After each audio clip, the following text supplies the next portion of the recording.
Hello everyone, welcome to exam quest. मैं Neesh Mohan, former excise inspector. इस lecture के अंदर हम मनी एंड बैंकिंग से रिलेटेड टॉपिक्स को कवर करेंगे। लेक्चर की पीडीएफ आप हमारे टेलीग्राम चैनल एग्जाम क्वेस्ट 247 से डाउनलोड कर सकते हैं। टेलीग्राम ग्रुप एग्जाम क्वेस्ट अड्डा पे आप डिस्कशन इनिशिएट कर सकते हैं। हमारे फेसबुक पेज को भी आप ज्वाइन कर सकते हैं। वीडियो को लाइक करना ना भूलें, चैनल को सब्सक्राइब करें और अपने दोस्तों के साथ वीडियो को शेयर करें। तो मनी एंड बैंकिंग जो है यूपीएससी का बहुत ही फेवरेट टॉपिक है, और चाहे कोई भी एग्जाम हो यूपीएससी इसमें से 1 से 2 क्वेश्चन ज़रूर पूछती है। और इसके अंदर हमें देखनी है कुछ डेफिनेशंस, कुछ टर्म्स, और हमें ये देखना है कि ये टर्म्स इनका मीनिंग क्या है। अगर इनका मीनिंग हमें समझ में आ गया तो ज़्यादातर जो इसके क्वेश्चंस होते हैं हम उनसे सॉल्व कर सकते हैं। तो जो सबसे पहली चीज़ हमें देखनी है वो है लिक्विड एसेट क्या होते हैं। तो लिक्विड का मतलब क्या है? लिक्विड एसेट का मतलब ये है कि वो वाले एसेट जिनको हम इजीली कैश में कन्वर्ट कर सकते हैं। तो जैसे कि कैश सबसे ज़्यादा लिक्विड एसेट है क्योंकि वो कैश है ही। इसको रेडिली कोई भी एक्सेप्ट कर लेता है। अगर मुझे कोई ट्रांजैक्शन करनी है और मैं कैश लेके जा रहा हूँ तो उसको कोई भी एक्सेप्ट कर लेगा और मेरे साथ वो ट्रांजैक्शन हो जाएगी। अगर मेरे को कोई सामान खरीदना है, मैं कैश लेके जाऊंगा, वो आसानी से उसको अपने पास रख लेगा और मुझे सामान दे देगा। तो कैश एक हाईली लिक्विड एसेट है। फिर कैश के बाद अगर आप देखा जाए, आपके जो डिमांड डिपॉजिट होते हैं बैंक के अंदर, ये डिमांड डिपॉजिट क्या होते हैं इनको अभी देखेंगे हम। डिमांड डिपॉजिट भी कैश के बराबर ही होता है, ये भी हाईली लिक्विड चीज़ होती है। लेकिन कुछ कुछ चीज़ें ऐसी होती हैं जिनको ईजिली कैश में कन्वर्ट नहीं कर सकते। जैसे कि हाउस, आपने घर खरीदा है, इसको ईजिली कैश में कन्वर्ट नहीं कर सकते। जैसे आपने कोई कार ली है, तो कार के अंदर अगर आप इस कार को दोबारा से कैश में कन्वर्ट करना चाहेंगे तो आपको बहुत ज़्यादा लॉस झेलना पड़ेगा। मान लीजिए आपने कार आज खरीदी, कार की वैल्यू थी 1 लाख रुपए, और कल ही आप इस कार को बेचने जाएंगे तो भी आपको 1 लाख रुपए नहीं मिलेंगे। आपको कितने मिलेंगे? हो सकता है 80,000 मिले, हो सकता है 50,000 मिले। उसकी वैल्यू जो है वो तुरंत ही गिर जाती है। सेम विद मोबाइल, आपने कोई मोबाइल खरीदा है तो आज चाहे वो 10,000 का खरीदा हो, जैसे ही आपने उसका डिब्बा खोल लिया उसके 2-3 हज़ार रुपये तो वहीं पे ही कम हो जाते हैं। लेकिन जो आपका कैश है, कैश अपनी वैल्यू को कम नहीं करता इतनी तेजी से, तो आपको इसमें कुछ भी लॉस नहीं देखना पड़ता है। तो लिक्विड एसेट कौन से होते हैं? लिक्विड एसेट वो होते हैं जो कि बहुत जल्दी से कैश में कन्वर्ट हो जाएं। जैसे कि हमारा कैश, डिमांड डिपॉजिट, ये सारी चीज़ें हमारे लिक्विड एसेट में आ जाएंगी। तो अब जैसे हमने बात की इसके अंदर कि डिमांड डिपॉजिट होता है, तो ये डिपॉजिट्स क्या होते हैं? तो देखिए, एक आदमी है ए के पास 100 रुपये एक्स्ट्रा पड़े थे, तो ये घर पे पड़े पड़े सिर्फ 100 ही रुपये रह जाएंगे। तो उसने क्या सोचा कि मैं ये बैंक में जमा कर देता हूँ और बैंक इसके बदले में मुझे कुछ ब्याज देती रहेगी। तो बैंक मान लीजिए इस पर 2% ब्याज दे रही है। तो ये 100 रुपये उसने बैंक में जमा कर दिए। एक तो यहाँ पे इसको सेफ्टी मिल रही है, साथ ही साथ उसको इस 100 रुपये पे कुछ पैसे और मिल रहे हैं एक्स्ट्रा। बैंक इससे पैसे लेके उसको इंटरेस्ट दे रही है। वो ऐसा क्यों कर रही है? मतलब कोई वो भलाई के लिए तो इंस्टीट्यूट बनाया नहीं है। तो उसका मकसद क्या है कि ये जो 100 रुपये आए हैं, मैं इसको आगे किसी और आदमी को लैंड कर दूं, उधार पे दे दूं, और मैं उसे जब उधार पे दूंगा तो वो आदमी मुझे इंटरेस्ट चुकाएगा। तो बैंक क्या चाहेगी? बैंक चाहेगी कि ये जो मैंने बी को पैसे दिए हैं, इस पैसे को देने के बाद जो मुझे ए को पैसे देने हैं एक्स्ट्रा 2% जो उसे देना है, वो चाहता है बैंक की मेरे से ये 2% तो कवर मैं कर ही लूँ, 2% तो मेरे पास आ ही जाए। प्लस में मुझे अपना भी तो खर्चा चलाना है, बिजली का बिल देना है, लोगों की सैलरी देनी है, ऑफिस का रेंट देना है, प्लस में इतनी मेहनत कर रहा हूँ मैं बैंक होके, तो मेरे को अपना प्रॉफिट भी चाहिए। तो मैं उससे ब्याज कितनी लूँगा? मैं उससे ब्याज लूँगा 2% प्लस में कुछ एक्स्ट्रा। मान लीजिए वो X% मैंने एक्स्ट्रा लिया। ये मैं क्यों ले रहा हूँ? ताकि मेरे ये खर्चे कवर होते जाएं। ये जो बैंक है, ये जो बैंक है, ये कॉमर्स करने के लिए आया है। ये कमर्शियल बैंक है। कमर्शियल बैंक प्रॉफिट कमाना चाहता है तो वो ये रखेगा। तो अब यहाँ पे 2 ब्याज हैं। एक तो वो जो बैंक अपने डिपॉजिटर्स को दे रहा है, और एक वो ब्याज जो बैंक अपने बोरोअर से ले रहा है। तो इन दोनों ब्याज के बीच में जो डिफरेंस होता है, जो इंटरेस्ट के बीच में डिफरेंस होता है, उसको कहा जाता है स्प्रेड। ये जो स्प्रेड है ये क्या होता है? ये माइनस ये, या फिर ये माइनस ये, तो ये कितना हो जाएगा? x आ जाएगा। ठीक है, ये स्प्रेड कहलाया जाता है। ये बैंक का क्या बनता है? ये बैंक का प्रॉफिट बनता है। तो जब ए बैंक के पास पैसा जमा करा रहा है तो बैंक उसे बोलता है कि तुम्हारे पास दो ऑप्शन है, तुम दो तरह के अकाउंट में पैसा जमा करा सकते हो। बैंक क्या बोलता है कि तुम्हें कौन कौन से अकाउंट मिल सकते हैं?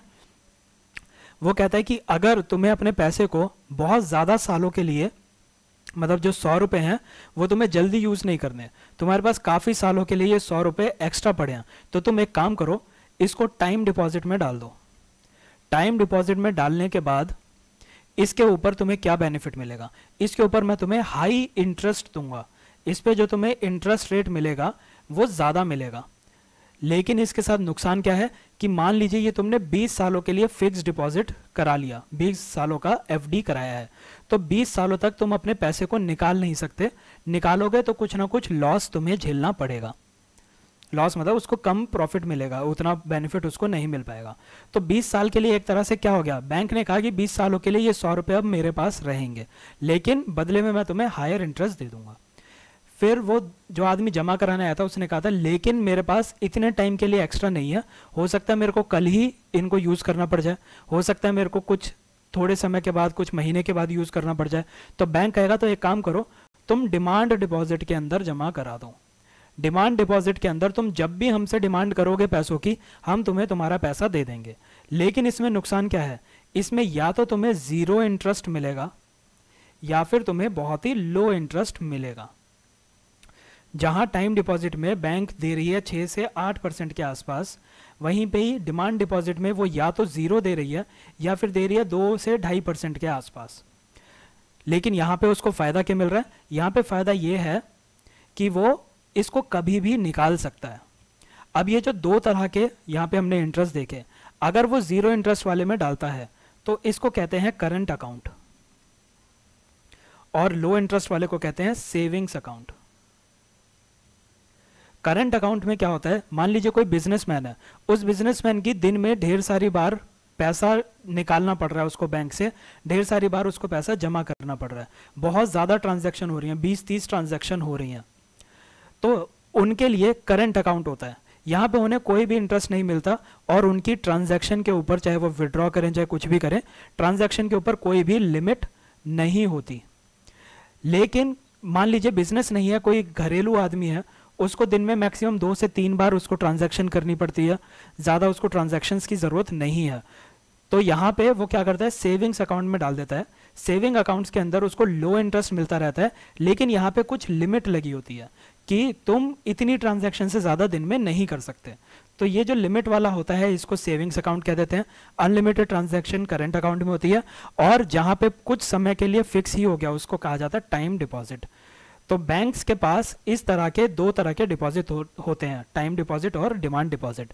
तो मान लीजिए 5 लोग हैं, A B C D और E, तो कोई टाइम डिपॉजिट में डालेगा, कोई फिक्स डिपॉजिट में डालेगा, कोई टाइम डिपॉजिट में, ऐसे कर करके डिपॉजिट आते जाते हैं। तो बैंक के पास जो टोटल डिपॉजिट होता है उसको कहा जाता है net demand and time liabilities. इसको लायबिलिटी क्यों कह रहे हैं, तो देखिए जब कोई आदमी बैंक के पास पैसा जमा कराता है, मान लीजिए 100 रुपये जमा कराए, तो बैंक क्या इन 100 रुपये को अपना कह सकता है? नहीं, ये 100 रुपये हैं इस आदमी के जिसने जमा कराए हैं। यह आदमी जब चाहे तब बैंक से मांग सकता है और बैंक को ये वापस करने पड़ेंगे। तो बैंक को ये वापस करने हैं, यानी कि कभी भी वो उससे पैसा मांगेगा और बैंक उसको देगा। तो ये बैंक के ऊपर लायबिलिटी है, बैंक के ऊपर ये बोझा है, बोझ बन चुका है, बर्डन बन चुका है। तो बैंक के पास जो भी डिपॉजिट आएगा, चाहे वो डिमांड डिपॉजिट हो चाहे वो टाइम डिपॉजिट हो, वो बैंक के लिए लायबिलिटी कहलाया जाएगा। बैंक जो आगे उधार पे दे रहा है, अब इसने ये उधार पे दे दिया, तो ये पैसा जो है इसके ऊपर क्लेम किसका है? मान लीजिए उसने 100 रुपये उधार दिए, तो ये 100 रुपये के ऊपर क्लेम किसका है? बैंक का क्लेम है। ये 100 रुपये बी को कभी ना कभी चुकाने पड़ेंगे और साथ के साथ बी को इंटरेस्ट भी देना पड़ेगा। तो ये जो 100 रुपये हैं ये बैंक को कमाई भी करवा रहा है, साथ के साथ बैंक इसके ऊपर क्लेम कर सकता है कि ये मेरा ही पैसा है। तो जिस भी चीज़ के ऊपर बैंक अपना क्लेम कर सकता है वो बैंक का एसेट बनता है। तो यहाँ से हम कह सकते हैं कि कोई भी डिपॉजिट हो वो डिपॉजिट बैंक की लायबिलिटी होती है, और कोई भी उधार दिया हो बैंक ने वो बैंक का एसेट होता है। तो आप net demand and time liabilities देख चुके हैं क्या होता है, एसेट्स की आप डेफिनेशन देख चुके हैं। जो भी चीज़ बैंक ओन करता है वो, या जिस भी चीज़ के ऊपर बैंक क्लेम कर सकता है कि ये मेरी है, वो सारी चीज़ें बैंक का एसेट बनती है। तो जितने भी लोन जाएंगे वो सारे के सारे लोन उसका एसेट है, डिपॉजिट जो है वो उसकी लायबिलिटी होती है।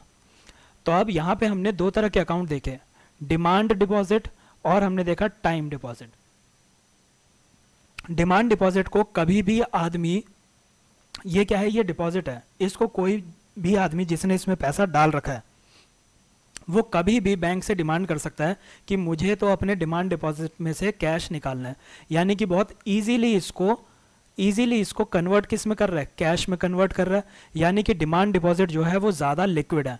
इनफैक्ट डिमांड डिपॉजिट को हम इक्वल टू कैश ही मानते हैं क्योंकि ये हाईली लिक्विड होता है। तो कैश भी हाईली लिक्विड, डिमांड डिपॉजिट भी हाईली लिक्विड। टाइम डिपॉजिट जो है ये भी लिक्विड होता है लेकिन ये ज़्यादा लिक्विड नहीं होता, इसकी लिक्विडिटी थोड़ी सी लो होती है, इसकी लिक्विडिटी लो होती है। तो अगर हमसे कोई पूछे कि ये इकॉनमी है, इस इकॉनमी के अंदर ये इकॉनमी है, अगर कोई हमसे पूछे इस इकॉनमी के अंदर कितनी मनी सप्लाई है, मनी सप्लाई कितनी होती है, तो हम कितनी बताएंगे। तो मनी सप्लाई के लिए हमने एक डेफिनेशन निकाली हुई है। अगर हमसे कोई एकदम जनरली पूछे कि कितनी मनी सप्लाई है, तो हम सिंपल कह देते हैं कि मनी सप्लाई का मतलब होता है कि कितना कैश है पूरे कंट्री के अंदर, पूरे इकॉनमी के अंदर या मार्केट के अंदर कितना कैश है, प्लस में बैंक के डिपॉजिट्स, इन दोनों को अगर हम जमा कर दें तो वो मनी सप्लाई बन जाता है। तो मान लीजिए इस मार्केट के अंदर, इस इकॉनमी के अंदर 100 रुपये कैश है, कैश का मतलब करेंसी प्लस नोट्स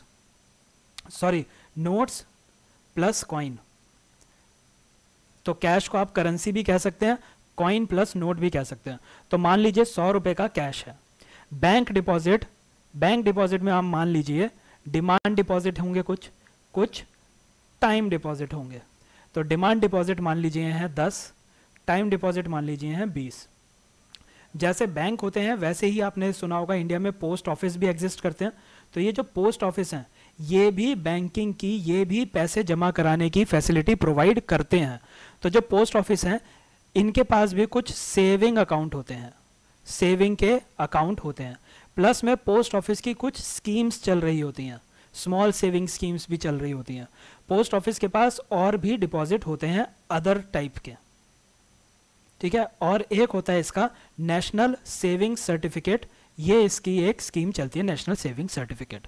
तो बैंक्स तो एग्जिस्ट कर रहे हैं, साथ में पोस्ट ऑफिस जो है वहां पे भी डिपॉजिट आ रहा है। तो अगर आपसे एकदम जनरल पूछा जाए कि मनी सप्लाई क्या है, तो आप कह देंगे कैश प्लस बैंक डिपॉजिट। लेकिन अगर आपसे कोई इकोनॉमिस्ट पूछेगा तो वो आपसे डिटेल जानना चाहेगा। तो वो डिटेल में अगर आपसे जानना चाहेगा कि मनी की सप्लाई क्या है, और वो आपसे ये कह दे कि मुझे ये बताओ सबसे ज्यादा लिक्विड मनी की सप्लाई कितनी है, तो आप क्या बोलोगे। तो आप कहोगे तो उसका फॉर्मूला क्या है, उसको मैं M1 कहता हूं। और आप बोलेंगे M1 का मतलब होता है सारी की सारी करेंसी प्लस में डिमांड डिपॉजिट, यानी कि सिर्फ ये वाला पोर्शन डिमांड डिपॉजिट 100। तो आप क्या बोलेंगे, मनी सप्लाई कितनी है, 100 रुपए की आपकी करेंसी है प्लस में 10 रुपए का डिमांड डिपॉजिट है 10। तो ये हाईली लिक्विड आपकी मनी सप्लाई है। मनी सप्लाई से मेरा मतलब है इकॉनमी के अंदर कितना मनी सर्कुलेट कर रहा है, कितना मनी घूम रहा है, कितना मनी सर्कुलेट कर रहा है। तो M1 होता है करेंसी प्लस में ये डिमांड डिपॉजिट, हाईली लिक्विड। फिर वो आपसे कहे कि तुमने सिर्फ डिमांड डिपॉजिट बताया, टाइम डिपॉजिट मिला के बताओ, टाइम डिपॉजिट भी चाहिए मुझे। तो आप क्या कहोगे, अगर आपको टाइम डिपॉजिट चाहिए तो मनी सप्लाई की डेफिनेशन मैं बताता हूं M3 से। और M3 क्या होता है, करेंसी तो है ही ये वाली, डिमांड डिपॉजिट भी है ही, पर तुमने कहा कि तुम्हें टाइम डिपॉजिट भी चाहिए, तो ये लो टाइम डिपॉजिट। तो आप करेंसी की आप क्या बोलोगे, अब बोलोगे कि जो मनी सर्कुलेशन में है वो कितना है, 130 रुपए। आप बोलोगे अब मनी की सर्कुलेशन है 130 रुपए। तो ये M1 हो गया, M3 हो गया। वो कहे कि मुझे और भी कुछ चाहिए, ये तो तुमने सिर्फ बैंक्स को इंक्लूड किया है, पोस्ट ऑफिस को क्यों नहीं इंक्लूड कर रहे? तो आप कहोगे पोस्ट ऑफिस को भी इंक्लूड करना है, तो मैं मनी की सप्लाई को अलग तरीके से मेजर करूंगा और मैं उसको कहूंगा M4। M4 में क्या क्या देखते हैं हम? सारी की सारी करेंसी देखेंगे, सारा का सारा डिमांड डिपॉजिट देखेंगे, सारा का सारा टाइम डिपॉजिट देखेंगे, प्लस में पोस्ट ऑफिस के पास टोटल डिपॉजिट देखेंगे, पोस्ट ऑफिस के पास टोटल डिपॉजिट देखेंगे other than national saving certificate.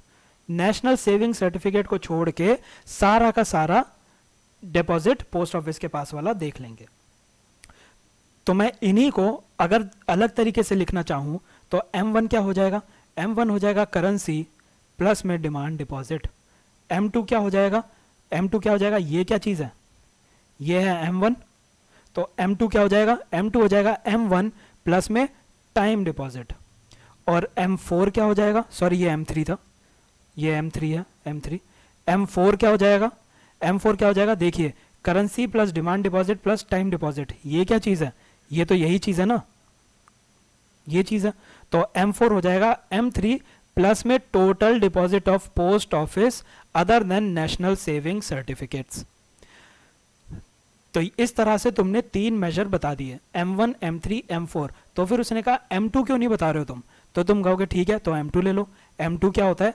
Currency तो है ही, प्लस में डिमांड डिपॉजिट भी है, प्लस में पोस्ट ऑफिस का सिर्फ और सिर्फ सेविंग अकाउंट लूंगा मैं।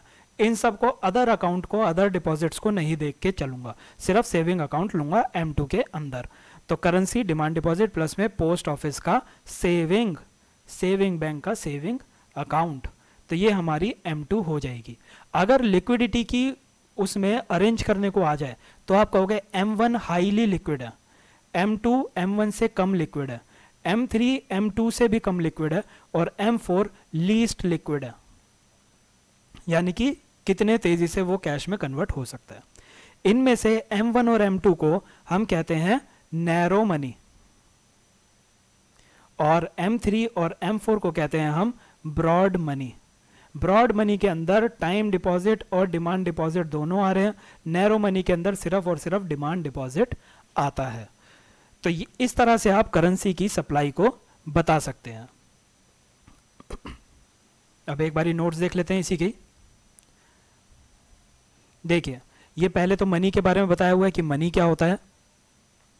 मनी की जरूरत क्या पड़ी? मान लीजिए एक आदमी है ए, एक आदमी है बी, ये उगाता है गेहूं, ये उगाता है सब्जी। ए ने गेहूं उगाया, बी ने सब्जी उगाई। तो ए को आज सब्जी की जरूरत पड़ी खाना खाने के लिए, तो ये बी के पास जाएगा और कहेगा तू मुझसे गेहूं ले ले और मुझे सब्जी दे दे। तो बी ने कहा बिल्कुल मैं दे दूंगा क्योंकि मुझे भी रोटी खाने के लिए गेहूं की जरूरत है। तो इस टाइम पे क्या हो गया? इस टाइम पे बड़ा ही कोइंसिडेंस है कि जिस टाइम पे ए को जरूरत है बी की, उसी टाइम पे बी को जरूरत है ए की। ए को बी चाहिए सब्जी के लिए और बी को ए चाहिए गेहूं के लिए। तो यहाँ पे ये जो कोइंसिडेंस हुआ है जरूरतों का, इस जरूरत की वजह से वो दोनों आपस में सामान को एक्सचेंज कर लेंगे और ये बार्टर सिस्टम जो है यहाँ पे सक्सेसफुल हो जाएगा। लेकिन मान लीजिए ए को सब्जी की जरूरत पड़ रही है 2 फरवरी को, लेकिन बी को गेहूं की जरूरत पड़ रही है 8 फरवरी को। तो ये जब 1 तारीख को बी के पास जाएगा और कहेगा कि मुझे सब्जी दे दे, बी कहेगा कि पर मुझे तो गेहूं की अभी जरूरत ही नहीं है, मुझे तो गेहूं की जरूरत आगे कभी फ्यूचर में पड़ेगी, मैं तुझे सब्जी क्यों दूं? तो ए को भूखा ही रहना पड़ जाएगा या फिर सूखी रोटी खानी पड़ेगी, उसकी सब्जी नहीं बनेगी। तो जब तक बार्टर सिस्टम के अंदर ये कोइंसिडेंस नहीं होता है जरूरतों का, तब तक बार्टर सिस्टम सक्सेसफुल नहीं होता है। लेकिन अगर यहीं पे मनी होता तो ए चीजों को एक्सचेंज करने की बजाय उसके पास जाता, उसे पैसे देता और उससे सब्जी खरीद लेता। ऐसे ही बी को जब ए के गेहूं की जरूरत पड़ती, वो ए के पास जाता, पैसे देता और उससे गेहूं खरीद के ले आता और दोनों अपनी जरूरतों को पूरा कर लेते। यहाँ पे उन दोनों की जरूरतों का मिलाप होना, कोइंसिडेंस होना कि दोनों एक ही टाइम पर हो जाए, जरूरी नहीं है। तो मनी जो है एक ऐसा मीडियम ऑफ एक्सचेंज है जो कि ये जो डबल कोइंसिडेंस ऑफ वांट है इसको एलिमिनेट कर देता है। मनी की वजह से अकाउंट्स रखना ईजी हो जाता है। मनी जो है स्टोर ऑफ वैल्यू है, मनी स्टोर ऑफ वैल्यू है। आप इसको जमा करके सेविंग्स की तरह रख सकते हैं। आप मान लीजिए कोई बाप है, वो अपने बेटा बेटी को कुछ पैसे इनहेरिटेंस में देना चाहता है, जायदाद देना चाहता है, तो वो पैसों की जायदाद दे सकता है। पर क्या वो गेहूं की बोरियां इनहेरिटेंस में देगा? नहीं देगा, क्योंकि गेहूं जो है वो 1-2 महीने में खराब हो जाएगा, सब्जियां जो है वो 5 दिन में खराब हो जाएंगी। तो जो एंडाउमेंट पास डाउन होती है वो भी मनी के बिना नहीं हो सकती, और जो उधार लेने वाली प्रक्रिया है वो भी मनी के थ्रू ही चलती है। तो जो डेफर्ड पेमेंट है, देखिए कोइंसिडेंस ऑफ वांट चाहिए, यानी कि मैं तुझे सामान तब दूंगा जब मुझे तुझसे किसी सामान की जरूरत होगी। तो मैं तुझे उधार पे कोई भी सामान नहीं दे रहा, पर अगर पैसा होगा तो मैं पैसा दे दूंगा, क्योंकि मेरे पास सेविंग के रूप में भी वो अवेलेबल होगा। तो मनी जो है वो बोरोइंग के भी काम आता है। इतना इंपॉर्टेंट पेज नहीं है ये, लेकिन आपको ये चीजें पता होनी चाहिए। लोग क्यों चाहेंगे कि उनके हाथ में ज्यादा पैसा हो? तो ऐसी उनको क्यों जरूरत पड़ती है? तो ये 2 चीजों पे डिपेंड करता है। आप अपने हाथ में पैसा कब रखेंगे? आप अपने हाथ में पैसा कब तब रखेंगे जब आपको ढेर सारी ट्रांजैक्शन करनी हो। और आप ढेर सारी ट्रांजैक्शन कब करेंगे? जब आपको ढेर सारी चीजों की जरूरत हो। तो इन शॉर्ट, जब भी आपकी इनकम इंक्रीज होती है तो आप ज्यादा चीजों की डिमांड करते हैं, आप ज्यादा ट्रांजैक्शन करते हैं। जब आप ज्यादा ट्रांजैक्शन करेंगे तो आप कोशिश करेंगे कि आपके हाथ में ही पैसा रहे सारा का सारा, ताकि आप इजीली ट्रांजैक्शन को कर सकें। तो हम कह सकते हैं कि आप अपने हाथ में पैसा कब रखना चाहेंगे? जब नंबर ऑफ ट्रांजैक्शंस इंक्रीज हो रही हैं। बार बार कितना इनकन्वीनियंट होगा अगर आप एटीएम जा जाके बार बार पैसा निकाल रहे हैं और ट्रांजैक्शन कर रहे हैं। तो आपको जब हाथ में पैसा रखना है वो कब होगा? जब आपको ढेर सारी ट्रांजैक्शन करनी होगी। दूसरा, आप अपने हाथ में पैसा कम कब रखेंगे? कम की बात कर रहा हूं मैं। देखिए 2 ही ऑप्शन है ना, आपके पास कुछ रुपए हैं, या तो आप उसको अपने हाथ में रख लीजिए या फिर आप उसको बैंक में जमा करा दीजिए। अगर आपका बैंक जो है वो कह दे कि मैं तुम्हें ज्यादा इंटरेस्ट दूंगा, तो तुम कहोगे कि मैं अपने हाथ में पैसा क्यों रखूं, मैं बैंक से इंटरेस्ट ले लेता हूं। तो तुम बैंक में जमा करा दोगे उस पैसे को। तो मैं क्या यहां पे ये कह सकता हूं कि अगर बैंक ज्यादा इंटरेस्ट देती है तो मेरे हाथ में पैसा कम हो जाता है, तो मैं पैसे की डिमांड कम करूंगा, मैं कम कोशिश करूंगा अपने हाथ के अंदर पैसा रखने की। तो यहीं से हमें क्या पता चलता है कि अपने हाथ में लोग पैसा कब रखना चाहते हैं? 2 केसेस में दो फैक्टर्स पे डिपेंड करता है। पहला फैक्टर, अगर ट्रांजैक्शन ज्यादा हो रही होंगी तो मैं डिमांड करूंगा कि मेरे हाथ में पैसा रहे।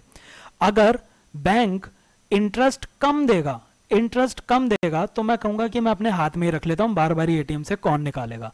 अगर बैंक इंटरेस्ट ज्यादा देगा तो मैं अपने हाथ में पैसा कम रखूंगा। तो यानी कि इफ इंटरेस्ट रेट्स इंक्रीज, अगर इंटरेस्ट रेट इंक्रीज होता है तो लोग क्या चाहेंगे कि मैं पैसे को जमा कर दूं ताकि मेरे को उस इंटरेस्ट रेट का फायदा मिलता रहे, तो मैं अपने हाथ में पैसा कम रखूंगा। तो डिमांड डिपेंड करती है ट्रांजैक्शंस पे। तो मैं इसको अगर मैथमेटिकली लिखूं, डिमांड डायरेक्टली प्रोपोर्शनल है ट्रांजैक्शन के, यानी कि जब ट्रांजैक्शन बढ़ेगी तब मेरी डिमांड बढ़ेगी। डिमांड जो है वो इनवर्सली प्रोपोर्शनल है इंटरेस्ट रेट के, यानी कि इंटरेस्ट रेट बढ़ेगा तो मेरी डिमांड कि मैं अपने हाथ में पैसा रखूं, इस चीज की डिमांड कम होगी। तो ये दोनों फैक्टर्स आपको याद रखने हैं, यूपीएससी इसको डायरेक्टली पूछ सकता है। ये मैं आपको पूरा समझा चुका हूं, नैरो मनी और ब्रॉड मनी। तो M1 जो है वो सबसे ज्यादा लिक्विड होता है। ये क्या होता है? करेंसी प्लस में डिमांड डिपॉजिट। फिर अगर कोई कहते हैं डिमांड डिपॉजिट ही क्यों रखा है, टाइम डिपॉजिट भी लेके आओ, तो तुम सीधा M3 पे भागोगे, M2 पे नहीं। M2 पे पोस्ट ऑफिस आ जाता है, ठीक है। तो M3 पे आओगे तो क्या हो जाएगा? ये तो है ही पूरा का पूरा M1, प्लस में टाइम डिपॉजिट भी आ गया। फिर कोई कहता है तुमने करेंसी रख ली, डिमांड डिपॉजिट रख लिया, टाइम डिपॉजिट रख लिया, पोस्ट ऑफिस के सारे डिपॉजिट भी तो रखो, तो तुम M4 पे आ जाओगे। M4 में पोस्ट ऑफिस के सारे डिपॉजिट आ जाएंगे other than national saving certificate. अगर वो कहे कि तुम पोस्ट ऑफिस के सिर्फ सेविंग वाले को दिखाओ तो M2 में आना पड़ेगा। M2 क्या होता है? M1 प्लस में saving deposit of post office. यहाँ पे टोटल डिपॉजिट है पोस्ट ऑफिस के, यहाँ पे सिर्फ और सिर्फ सेविंग डिपॉजिट है। ये आपको ध्यान रखना है, बहुत इंपॉर्टेंट डेफिनेशन है, यूपीएससी इसको कई बार पूछ चुका है और नए नए तरीके से पूछता है। एक क्वेश्चन मैं आपको बताता हूँ, बहुत ही अच्छा क्वेश्चन था वो। क्वेश्चन बहुत ईजी है लेकिन एप्लीकेशन बेस्ड है। देखिए क्वेश्चन प्रीवियस ईयर का मैं आपको एग्जाम्पल लेके समझाता हूँ। मान लीजिए एक टाइम है जहां पे करेंसी है 100 रुपए, डिमांड डिपॉजिट है 10 रुपए, ठीक है। तो M1 क्या हो गया, M1 क्या हो गया, 110 रुपए हो गए। अब अगर कोई आदमी आए और वो कह दे कि मैं डिमांड डिपॉजिट में से पैसे निकाल रहा हूं, उसने डिमांड डिपॉजिट में से पैसे निकाल लिए, विड्रॉ कर लिए, विड्रॉ कर लिए, तो क्या हो गया, उसके हाथ में पैसा बढ़ गया, हाथ में पैसा बढ़ गया यानी कि करेंसी बढ़ गई। तो इस टाइम पे करेंसी कितनी हो गई, 110 रुपए। डिमांड डिपॉजिट कितने हो गए, 0 रुपए, क्योंकि 10 रुपए ही थे और 10 रुपए उसने विड्रॉ कर लिए, तो डिमांड डिपॉजिट हो गई 0 रुपए। तो टोटल करेंसी इन सर्कुलेशन यानी कि M1 कितना हो गया, M1 110, पहले कितना था 110, अब भी कितना है 110। तो इसका मतलब क्या है कि अगर कोई अपने बैंक से पैसा निकाल भी ले तो भी मनी इन सर्कुलेशन में कोई भी फर्क नहीं पड़ता। और यही पिछले साल के यूपीएससी का क्वेश्चन था, जो कि बहुत सारे लोग यूं ही गलत करके आ गए, क्योंकि उन्होंने ये डेफिनेशन तो पढ़ी थी लेकिन उन्होंने पूछ ली एप्लीकेशन। तो यहां पे आपको थोड़ा सा दिमाग खोल के काम करना है। तो इसमें क्या हो रहा है इसके अंदर M1 जो है, M1 अनअफेक्टेड रह रहा है। क्वेश्चन क्या था, क्वेश्चन यही था, क्वेश्चन ये था कि अगर कोई आदमी डिमांड डिपॉजिट से कुछ रुपए निकाल ले तो उसका मनी इन सर्कुलेशन पे क्या फर्क पड़ता है। तो मनी इन सर्कुलेशन पे डिमांड डिपॉजिट निकालने का कोई भी फर्क नहीं पड़ रहा है, क्योंकि जो सम है, हम तो सम देख रहे हैं ना, सिर्फ इसको नहीं देख रहे, हम सम देख रहे हैं, ये प्लस ये देख रहे हैं हम, तो ये प्लस ये तो सेम रहेगा। अगर ये कम होके ये बढ़ रहा है तो बात तो बराबर हो गई। अगर मैंने बी में से 10 रुपए निकाल के ए में 10 रुपए जोड़ दिए तो ओवरऑल इफेक्ट क्या रहा, 0 इफेक्ट रहा ना, तो वो अनअफेक्टेड रह रहा है। तो इसीलिए इन डेफिनेशंस को अच्छे से देखना है, थोड़ा दिमाग खोल के कि ये क्या चीज हो रही है। क्वेश्चन आने के बहुत ज्यादा चांस रहते हैं। तो ये सारी हमारी डेफिनेशन हो गई। सबसे ज्यादा जो हम डेफिनेशन यूज करते हैं वो M3 को यूज करते हैं।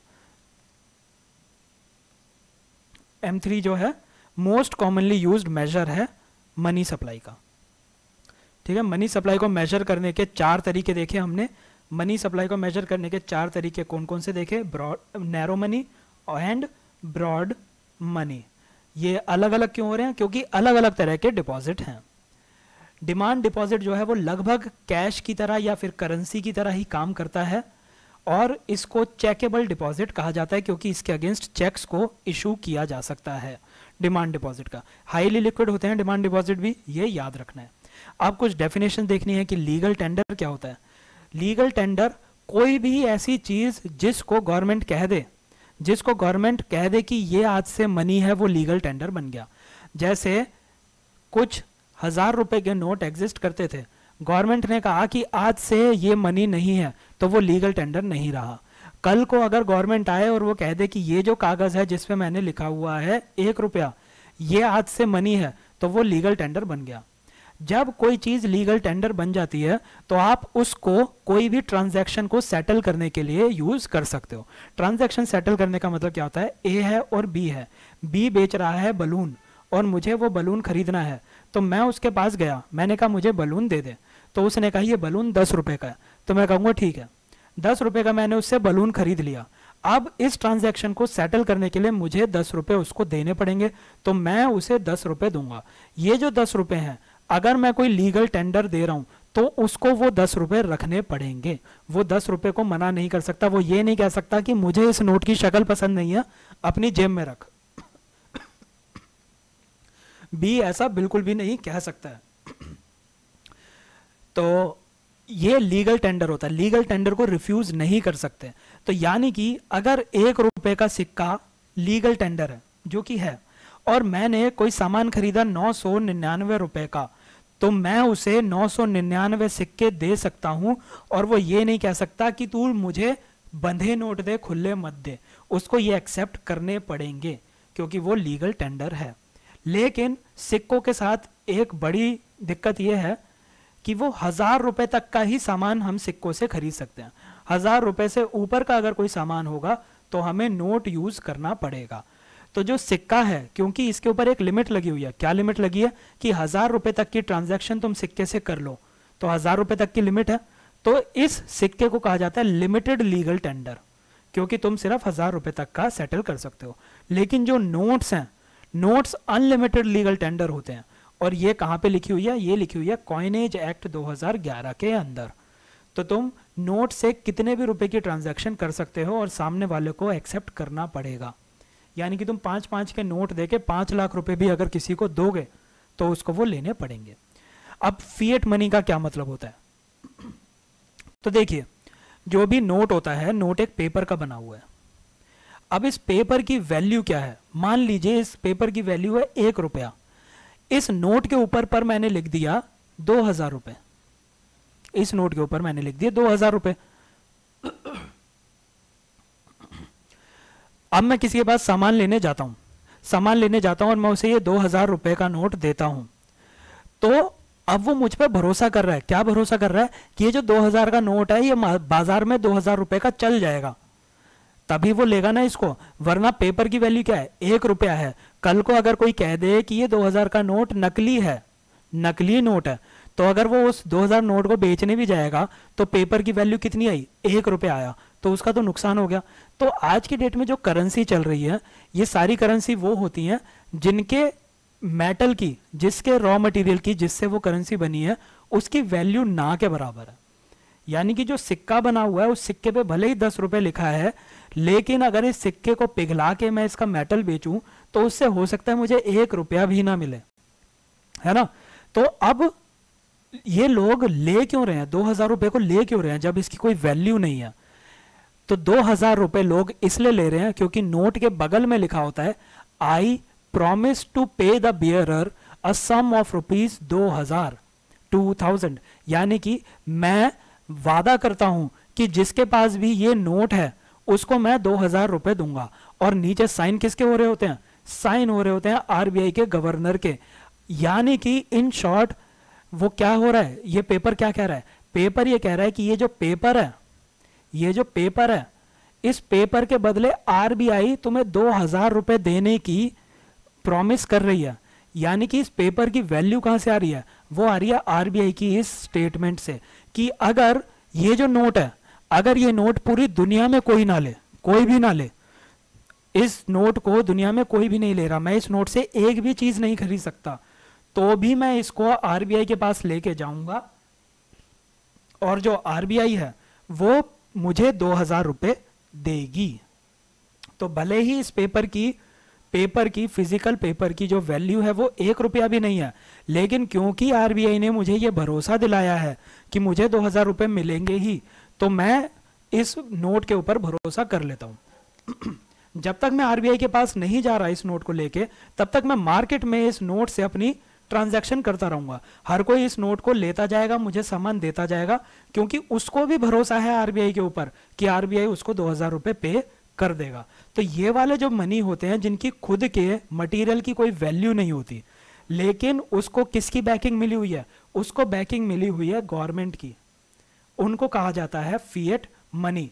फिएट मनी में जो भी करेंसी होगी या नोट होगी, उनकी खुद की कोई इंट्रिंसिक वैल्यू नहीं है, उनके मटेरियल की कोई भी वैल्यू नहीं है, लेकिन उनको बैकिंग मिली हुई है गवर्नमेंट की। तो जब तक मुझे गवर्नमेंट पे भरोसा है, जब तक मुझे आरबीआई पे भरोसा है, मैं उस नोट को एक्सेप्ट करता जाऊंगा। और क्योंकि मुझे भरोसा है, तो मुझे जिससे गुब्बारा खरीदना है, बलून खरीदना है, उसको भी भरोसा होगा, वो भी एक्सेप्ट कर लेगा। मुझे जिससे गेहूं खरीदना है वो भी एक्सेप्ट कर लेगा। तो ये जो मनी है, ये मनी मार्केट के अंदर घूमता रहेगा। ये जो करेंसी है, ये नोट है, ये मार्केट के अंदर घूमती रहेगी। लेकिन अगर कोई ऐसी सिचुएशन आ गई कि मुझे लग रहा है कि मुझे भरोसा ही नहीं कि आरबीआई 2000 रुपए दे पाएगी, तो क्या मैं इस नोट को लूंगा?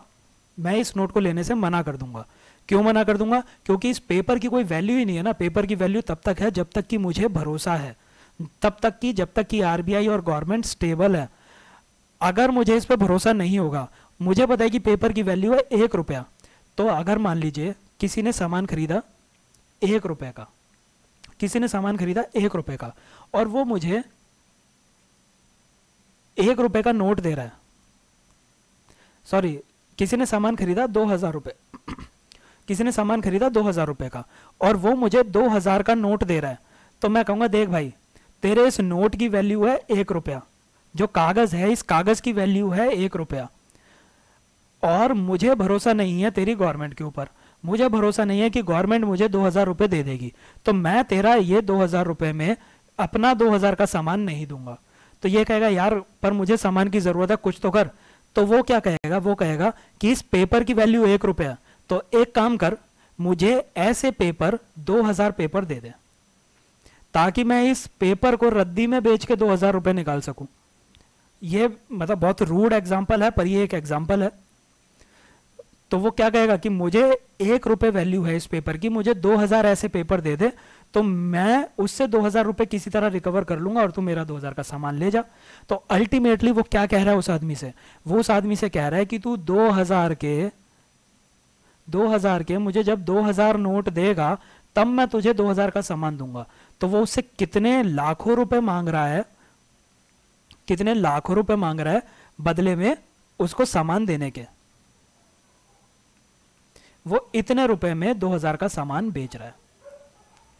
तो बिल्कुल अभी जिम्बाब्वे के अंदर क्या हुआ है, जिम्बाब्वे के अंदर यही हुआ है कि आपको अगर 5 रुपए की ब्रेड भी खरीदनी है, 5 रुपए की ब्रेड भी खरीदनी है, तो लोग बोरियां भर के कैश लेके जा रहे हैं, क्योंकि दुकानदार कह रहे हैं कि 5 रुपए की ब्रेड के लिए तुम्हें 5 लाख रुपए के नोट लाने पड़ेंगे, इतने सारे सिक्के, 2 बोरियां भर के सिक्के लाने पड़ेंगे तब मैं ब्रेड दूंगा। तो तुम क्या कह रहे हो, तुम यहां पे क्या कहना चाह रहे हो, तुम ये कहना चाह रहे हो कि तुम्हारी करेंसी की परचेजिंग पावर कम हो गई है, करेंसी की परचेजिंग पावर कम हो गई है। और जब करेंसी की परचेजिंग पावर कम होती है तो हम उसे क्या कहते हैं, इन्फ्लेशन। ये आपने ऑलरेडी पढ़ रखा है, परचेजिंग पावर जब कम होती है उसको इन्फ्लेशन कहा जाता है। तो जिम्बाब्वे के अंदर ये कौन सी इन्फ्लेशन चल रही है, हाइपर इन्फ्लेशन चल रही है जिम्बाब्वे के अंदर। तो जब तक गवर्नमेंट की स्टेबिलिटी पे भरोसा है तब तक काम चलेगा, वरना इन्फ्लेशन होती जाएगी। तो ये फिएट करेंसी की डेफिनेशन है, और इससे डिराइव्ड अगर कोई क्वेश्चन आ जाएगा तो आई होप आप आंसर कर सकते हैं। हाई पावर्ड मनी क्या होती है, जो भी पैसा सेंट्रल बैंक इशू करता है, प्रिंट करके इशू कर देता है, उसको हाई पावर मनी कहा जाता है। ये जो पैसा उसने इशू कर दिया है, ये एक बेस प्रोवाइड करता है क्रेडिट क्रिएशन का। उधार कैसे बनता है, ये हाई पावर्ड मनी एक बेस प्रोवाइड करता है, उसके बेसिस पे बनता है। और जो भी करेंसी सेंट्रल बैंक प्रिंट कर रहा है वो पब्लिक या कमर्शियल बैंक के पास आ जाती है। कुछ वो वोल्ट में भी रखता है, पर ज्यादातर वो कमर्शियल बैंक के पास या पब्लिक के पास आ जाती है।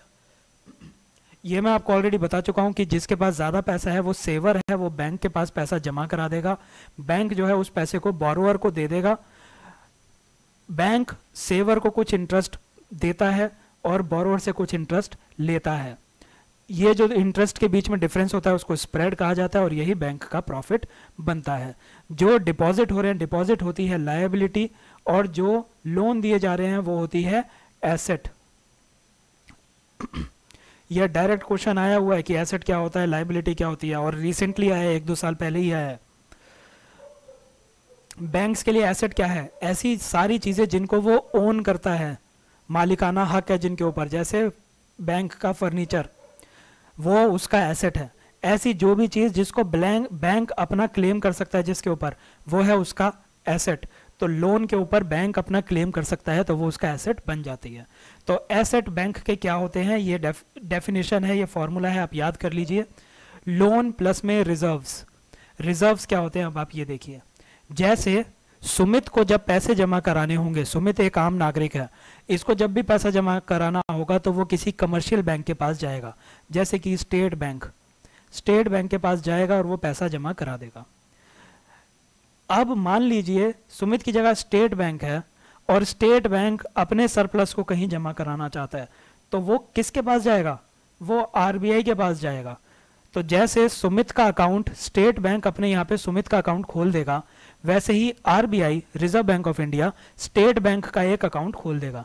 इसके अंदर जब भी स्टेट बैंक पैसा डालेगा अकाउंट में, आरबीआई स्टेट बैंक के अकाउंट में डाल देगा, और जब भी एसबीआई को निकालना होगा तो इस अकाउंट से निकाल देगा। तो आरबीआई जैसे एक कमर्शियल बैंक हमारे लिए काम करता है, वैसे ही आरबीआई कमर्शियल बैंक्स के लिए काम करता है। तो इसी वजह से अगर आप देखेंगे रिजर्व बैंक का नाम रिजर्व क्यों है, क्योंकि इस रिजर्व बैंक के अंदर कमर्शियल बैंक के अकाउंट होते हैं। कमर्शियल बैंक जो है रिजर्व बैंक के अंदर पैसा जमा करा सकता है, और उस जमा पैसे को रिजर्व कहा जाता है, और इसी वजह से रिजर्व बैंक ऑफ इंडिया को रिजर्व बैंक कहा जाता है। तो रिजर्व्स क्या होते हैं, deposits which commercial banks keep with RBI. Liabilities आप देख ही चुके हैं। ये यकीन माने 5-6 साल पहले ये क्वेश्चन था कि क्या commercial banks reserve Bank of India के पास डिपॉजिट करा सकता है पैसा, तो उसका आंसर था बस हाँ लिखना था, एक स्टेटमेंट दे रखी थी, उसका आंसर हाँ था। तो आप एसेट जान चुके हैं, एसेट क्या होते हैं, लायबिलिटीज जान चुके हैं, एसेट है आपके लोन प्लस में रिजर्व्स, लायबिलिटीज हैं आपकी डिपॉजिट्स, इन दोनों के बीच में जो डिफरेंस होता है उसको नेटवर्थ कहा जाता है। अब मनी मल्टीप्लायर, ये समझने से पहले आपको ये समझना पड़ेगा कि एक इकोनॉमी के अंदर पैसा बन कैसे रहा है, पैसा बन कैसे रहा है। ये एक बैंक है, ये एक बैंक है, इस बैंक के पास ए ने 100 रुपये जमा करा दिए, बैंक के पास ए ने 100 रुपये जमा करा दिए, बैंक ने इस पैसे को बी को उधार दे दिया, मान लीजिए 20 रुपये उधार दिए बी को। तो जब भी बैंक ए का पैसा जमा करेगी तो बैंक क्या करेगी, ए के नाम पे उसने एक अकाउंट खोल दिया, ए के नाम पे बैंक ने अकाउंट खोल दिया और इस अकाउंट में क्या लिख दिया कि 100 रुपये ए ने जमा कराए हैं। जब बी इसके पास पैसा लेने आएगा और कहेगा कि मुझे 20 रुपये उधारी पे चाहिए, तो बैंक क्या कहेगा, मान लीजिए अभी हम जो समझने के पर्पज से मान लीजिए ये इकलौता बैंक है पूरे कंट्री में, इकलौता बैंक है, ठीक है, इसके अलावा कोई और बैंक नहीं है। तो जब बी उससे 20 रुपये उधार लेने जाएगा तो ये बैंक क्या करेगा, ये ऐसा नहीं करता कि ए के अकाउंट में जाएगा, उसमें से 100 रुपये निकालेगा, 20 रुपये निकालेगा और लाके बी के हाथ में पकड़ा देगा। बैंक क्या कहता है, बैंक कहता है कि बी मुझे ये बता तेरा अकाउंट कौन सा है, मैं तेरे अकाउंट में डाल देता हूं। तो बी कहेगा कि पूरे देश में तुम इकलौते बैंक हो तो मेरा अकाउंट तो तुम्हारे पास ही है, ये रहा मेरे बैंक का अकाउंट नंबर, इस अकाउंट के अंदर 20 रुपये डाल दो, ठीक है। तो क्या हो रहा है, बी का जो पैसा था, बी ने जो 20 रुपये उधार लिए, वो 20 रुपये उधार होने के बाद उसने डिपॉजिट करा दिए। कहाँ पे डिपॉजिट कराए, बैंक में डिपॉजिट करा दिए, इसी बैंक में तो डिपॉजिट हो रहे हैं। उसने कोई फिजिकल पेपर नहीं लिया, बैंक ने उससे क्या कहा था कि मुझे अपना खाता नंबर बता, मैं तेरे सीधा खाते में डिपॉजिट करा दूंगा। बी ने कहा कि मेरा खाता तो तुम्हारे ही बैंक में है, इस बैंक के इस खाते के अंदर डिपॉजिट कर दो। तो अब अल्टीमेटली इस बैंक ने, ये वाला जो बैंक है, बैंक ने कितना डिपॉजिट ले रखा है पब्लिक से, पब्लिक से कितना डिपॉजिट ले रखा है बैंक ने, 100 रुपए तो उसने ए से ले रखे हैं और 20 रुपए उसने बी से ले लिए। तो टोटल डिपॉजिट बैंक के पास कितना हो गया, 20। और इस बैंक ने लोन कितना दे रखा है, लोन कितना दे रखा है, लोन उसने 20 रुपए दे रखे हैं। तो आप यहां पे देख रहे हैं उसके पास तो 100 रुपए ही आए थे, लेकिन उसने उस 100 रुपए से 20 रुपए बना लिए। अब मान लीजिए यहीं पे ही सी आ गया और सी ने कहा कि मुझे 50 रुपए उधार दे दो। बैंक कहेगा चल बता अपना खाता नंबर, सी बोलेगा कि खाता तो तुम्हारे ही बैंक में है, तुम इकलौते बैंक हो इस कंट्री के, तो मेरा खाता नंबर ये रहा, तुम्हारे बैंक के अंदर है ये, तो उस खाते में 50 रुपए जमा करा दो जो मैं उधार ले रहा हूं। तो बैंक क्या करेगा, बैंक सी के खाते में 50 रुपए जमा कर देगा। तो अब बैंक के पास टोटल डिपॉजिट कितने हो गए, 100 तो ए ने दिए थे, 20 रुपए बी ने दिए थे, अब 50 रुपए सी ने भी दे दिए। तो टोटल डिपॉजिट कितना हो गया, 170 रुपए।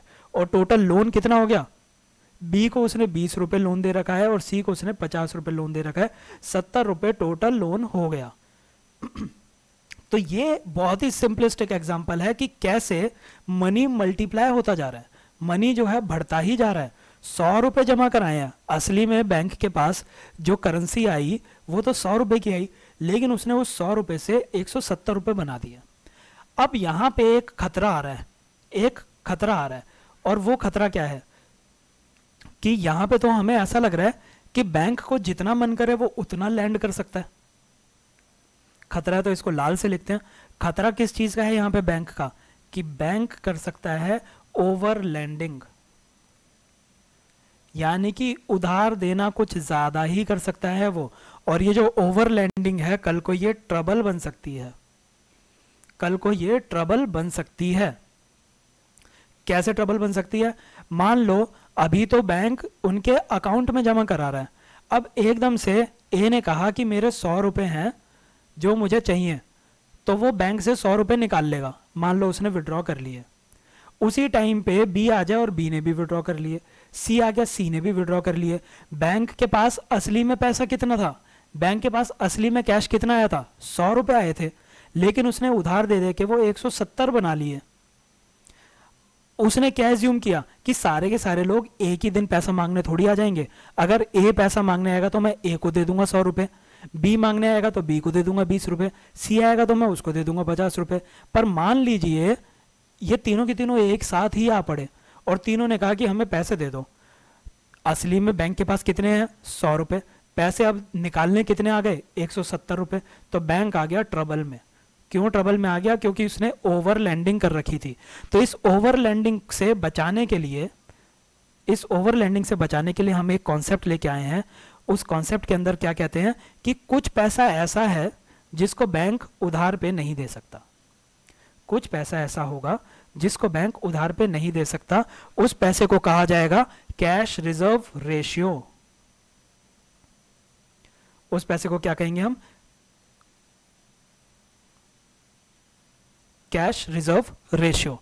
तो कैश रिजर्व रेशियो होता क्या है?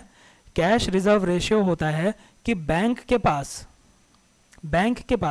देखिए दिक्कत क्या हो रही थी, यहां से डिपॉजिट आ रहा है 100 रुपए और ये लोन दिए जा रहा है ढेर सारा। इस 100 रुपए के बेसिस पे उसने 170 रुपए बना लिए थे पीछे। तो कैश रिजर्व रेशियो क्या कहती है कि तुम्हारे पास जो डिपॉजिट आया है तुम उस डिपॉजिट का कुछ परसेंटेज तुम लोन नहीं दे सकते। इस पैसे को तुम्हें आरबीआई के पास जमा कराना पड़ेगा। इस पैसे को तुम आरबीआई के पास जमा कराओगे और बदले में आरबीआई क्या तुम्हें इस पैसे पे कोई इंटरेस्ट देगा? नहीं, इस पैसे पे आरबीआई कोई भी इंटरेस्ट नहीं देता है। ये इंटरेस्ट फ्री तुम्हें आरबीआई के पास जमा कराना पड़ेगा। ये क्यों जमा करवा रहा है आरबीआई? ताकि तुम ओवर लैंडिंग ना करो। ऐसा ना हो जाए कि तुम हर किसी को उधार दिए जा रहे हो और तुमने ओवर लैंडिंग कर दी। ठीक है, तो इसको कहा जाता है कैश रिजर्व रेशियो। तो अब हम मनी कितना मल्टीप्लाई हो सकता है ये कैसे निकालते हैं? तो मनी मल्टीप्लायर होता है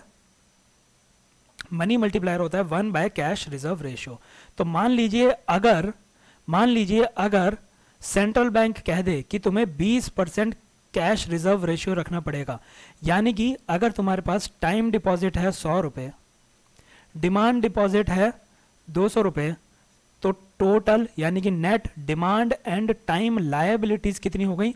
100 प्लस 200 300 रुपए। तो तुम्हारे पास ये टोटल डिपॉजिट है। इसको टोटल डिपॉजिट को net demand and time liabilities कहा जाता है। लायबिलिटी इसलिए क्योंकि डिपॉजिट लायबिलिटी होती है। ठीक है, तो एनडीटीएल 300 रुपए है, तो तुम्हें कितना, इस 300 रुपए का 20% तुम्हें 300 रुपए का 20% तुम्हें आरबीआई के पास रखना पड़ेगा। और किस फॉर्म में रखना पड़ेगा? कैश की फॉर्म में रखना पड़ेगा आरबीआई के पास। इस 60 रुपए के लिए आरबीआई तुम्हें कोई भी इंटरेस्ट पे नहीं कर रही। हाँ, अगर तुम नॉर्मली जमा करा रहे हो आरबीआई के पास तो उस पे इंटरेस्ट दे देंगे, लेकिन ये जो 60 रुपए हैं, इस 60 रुपए पे कोई भी इंटरेस्ट नहीं मिलता। तो ये यूपीएससी का फेवरेट क्वेश्चन है कि क्या सीआरआर के ऊपर आरबीआई इंटरेस्ट देती है? तो आपको कहना है नहीं देती। सीआरआर क्यों दे रखा है? ताकि ओवर लैंडिंग ना हो पाए। मनी मल्टीप्लायर क्या होता है? 1 बाय कैश रिजर्व रेशियो होता है मनी मल्टीप्लायर। तो अब देखिए, पहले क्या हो रहा था, वो 100 रुपए लेके उसने 170 रुपए बना दिए थे, लेकिन अब क्या हो रहा है? अब वो कह रहा है अगर हम 20% ही इंटरेस्ट लें तो अब क्या हो रहा है? अब हम कह रहे हैं कि 100 रुपए हैं तेरे पास, पहले तो तू 20 रुपए जमा करा दे क्योंकि 20% है, तो तू अब कितने तक का लोन दे सकता है? सिर्फ 80 रुपए तक का लोन दे सकता है। तो देखिए अब इस केस में क्या होगा। इस केस के अंदर मान लीजिए डिपॉजिट हुए हैं 100 रुपए।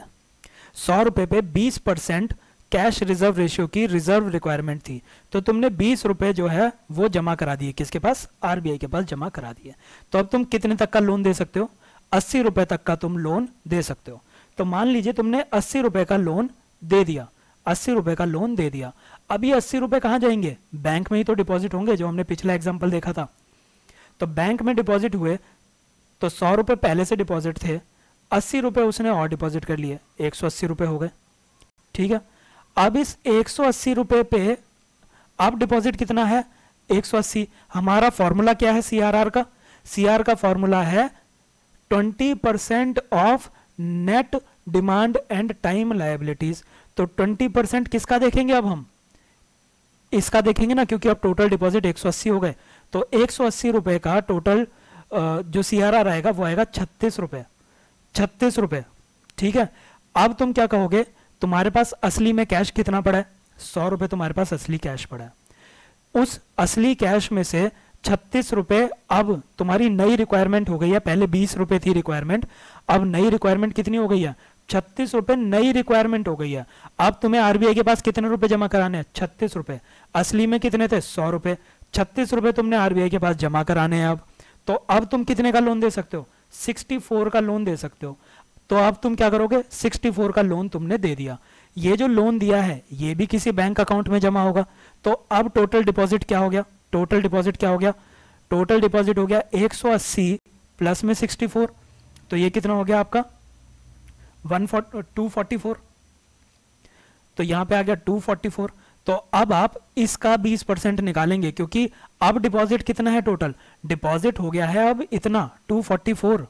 तो इसका तुम 20% निकाल लोगे। इसका जो भी 20% आएगा, मान लीजिए, अभी कैलकुलेशन नहीं कर रहा हूं मैं, पर मान लीजिए ये आपका आया 48 रुपए। अगर ये 48 रुपए आया, तुम्हारे पास असली में कैश कितना है, असली में कैश तो तुम्हारा कभी भी नहीं बदल रहा ना। तुम्हें अपने कैश को, तुम्हें आरबीआई के पास क्या जमा कराना है, ये याद रखना, आरबीआई के पास तुम्हें कैश जमा कराना है। आरबीआई के अकाउंट में तुम ऐसे ही नहीं दिखा सकते कि कुछ भी लिख दिया, तुम्हें पेपर करेंसी जमा करानी है। और असली में करेंसी तुम्हारे पास तो शुरू में ही आई थी 100 रुपए। तो तुम्हें अब 48 रुपए, इस 100 रुपए में से 48 रुपए जमा कराने पड़ेंगे आरबीआई के पास। तो अब तुम सिर्फ 52 रुपए का लोन दे सकते हो। अब ये जो प्रोसेस है ये कंटिन्यू होता जाएगा, कंटिन्यू होता जाएगा।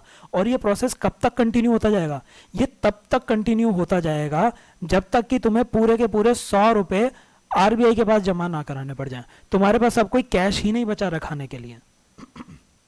ठीक है, तो तुम 100 रुपए से तुम 100 रुपए तक का ही तो 100 रुपए तक का ही तो तुम कैश आरबीआई के पास जमा करा सकते हो, है ना। तो ये जब तुम पूरे के पूरे 100 रुपए आरबीआई के पास एज सीआरआर जमा करा दोगे, उसके बाद तुम कोई भी लोन नहीं दे सकते। तो अगर हम अपने उस फॉर्मूले के अंदर डालें तो आप देखेंगे कि ये जो डिपॉजिट आएगा, तो टोटल डिपॉजिट आपके पास हो जाएगा 500 रुपए, रिजर्व रिक्वायर्ड हो जाएंगे आपके पास 100 रुपए, और आपके ये जो टोटल लोन है, टोटल लोन के अंदर आप 80 रुपए, 64 रुपए, 52 रुपए ऐसे कर करके जोड़ेंगे और आपका टोटल लोन आ जाएगा 400 रुपए। तो अब आपके एसेट क्या हो गए, एसेट क्या हो गए अब आपने 400 रुपए का लोन दे दिया है, 100 रुपए आपके पास रिजर्व है। रिजर्व क्या होता है, रिजर्व क्या होता है, जो आपने क्या किया है, आपने आरबीआई के पास जमा कराए हैं, वो रिजर्व होता है। ठीक है, तो जो एसेट है वो क्या हो गए, 100 रुपए लोन के, और सॉरी 400 रुपए लोन के और 100 रुपए जो आपने आरबीआई के पास जमा करा दिए, और आपके ये एसेट बन गया। और आपकी लायबिलिटी क्या है, लायबिलिटी भी तो इंक्रीज होके 500 हो गई। तो आप देख सकते हैं कि आपकी लायबिलिटी और एसेट दोनों के दोनों बराबर हैं, यानी कि सही किया है हमने। अब यहीं पे ही आप देखिए, यहां पे हम पूरा का पूरा ये जो कैलकुलेशन की है, आप इस कैलकुलेशन को घर पे खुद करके देख सकते हैं। ज्यादा डिटेल में नहीं जाना है, कोई आपसे कैलकुलेशन नहीं पूछेगा, सिर्फ मैं समझाना चाह रहा था इसलिए बताया।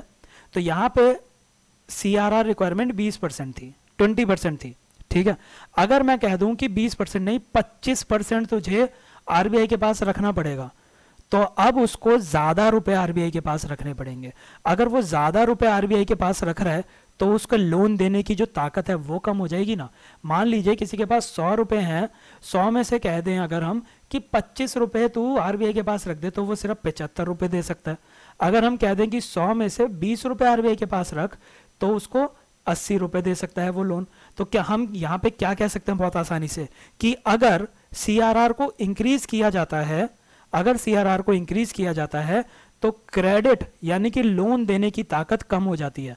यानी जैसे जैसे हम सीआरआर को बढ़ाते हैं, कैश रिजर्व रेशियो को बढ़ाते हैं, वैसे वैसे क्रेडिट क्रिएशन कम होता जाता है। तो इस तरह से इकोनॉमी के अंदर क्रेडिट बनता है। आई नो ये थोड़ा सा कॉम्प्लिकेटेड है, पर आप इसको एक बार दोबारा से स्लोली देखना और आपको ये दोबारा से समझ में आ जाएगा, ज्यादा इसके अंदर दिक्कत नहीं है। नहीं भी आता तो हम ओपन है, अगर ज़्यादा बच्चे होंगे जिनको समझ नहीं आ रहा होगा तो मैं एक बार फिर से इसको समझाने की कोशिश कर लूँगा। वैसे ये आ जाना चाहिए, इतना कॉम्प्लिकेटेड नहीं है। तो जब भी CRR बढ़ता है तो क्रेडिट क्रिएशन कम होती है। तो जब क्रेडिट क्रिएशन कम होगी, जब क्रेडिट क्रिएशन कम होगी तो इसका मतलब क्या है, जब लोग कम उधार ले रहे हैं, अगर एक कंट्री के अंदर लोग उधार पे कम पैसा ले रहे हैं तो वो बिजनेस में भी इन्वेस्ट कम कर रहे होंगे, वो अपना खर्चा भी कम कर रहे होंगे। अगर वो खर्चा कम कर रहे हैं, बिजनेस में इन्वेस्ट कम कर रहे हैं, तो डिमांड कम होगी।